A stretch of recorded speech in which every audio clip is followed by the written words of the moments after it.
The Lord be with you and your loved ones as we approach tomorrow the glorious feast of the Most Holy Trinity. The model of the church that I would like to look at today is one that is so appealing and so necessary for us in understanding who we are as the mystical body of Christ. We find the root for this image of the church as a servant in the Gospel of John. We go to the Last Supper, where Jesus kneels and washes the feet of his disciples. We're told that after he has washed their feet, he put his cloak back on and reclined at table once more. And he said to them, "Do you understand what I just did for you? You addressed me as teacher and Lord, and fittingly enough, for that is what I am. But if I washed your feet, I who am teacher and Lord, then you must wash each other's feet. What I just did was to give you an example. As I have done, so you must do. As I have done, so you must do." If there is an image of church that our world is crying out for, it's seeing the church as a servant. And there are countless ways, whether we are Catholic or in any other Christian denominations, how often we see the way in which churches have outreach. They have missions in the third world, or they're running soup kitchens, or they're handing out groceries during the pandemic.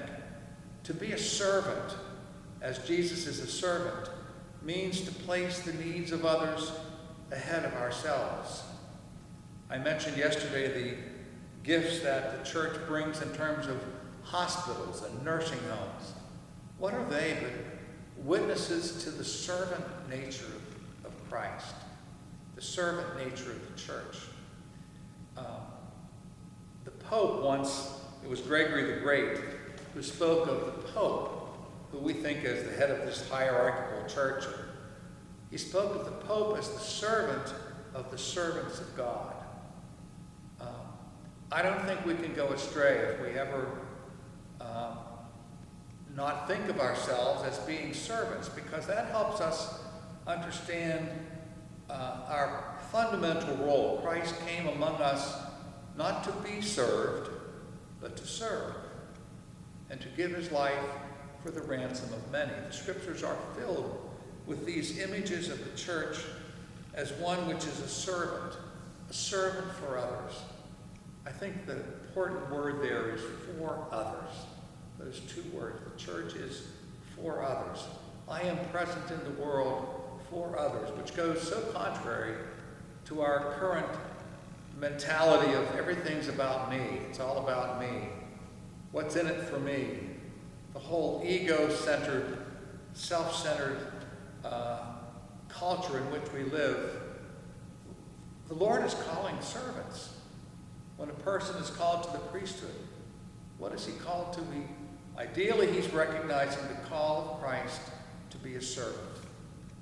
When young people are confirmed, as we will this fall here at St. John's, these young people whose confirmation was postponed from the spring, their confirmation means that they are called now to be a servant in adulthood as a Christian, to care for the needs of others.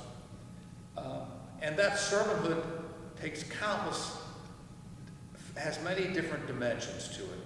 The servanthood that a husband and wife are to one another, the role that parents are serving their children, children serving their elderly parents, ourselves serving the needs of the poor, to be servants of justice and peace in our world.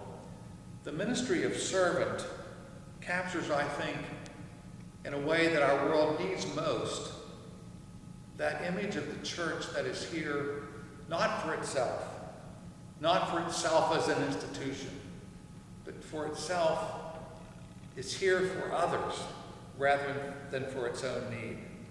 The strength of this model, of course, is it's all about ministry, all about service of others, hospital ministry, caring for the poor and the needy, especially the poor. The popes have mentioned the need for the preferential option for the poor, that we must move toward service of others. One weakness of this particular model of the church might be that we simply link ourselves to secular pursuits or secular goals, maybe in a Christ-like way, but we maybe are too caught up in the ideologies of the present and not realize that if we are in ministry to serve others, that ministry comes from our being sent, our being attentive to the mission that Christ has given us.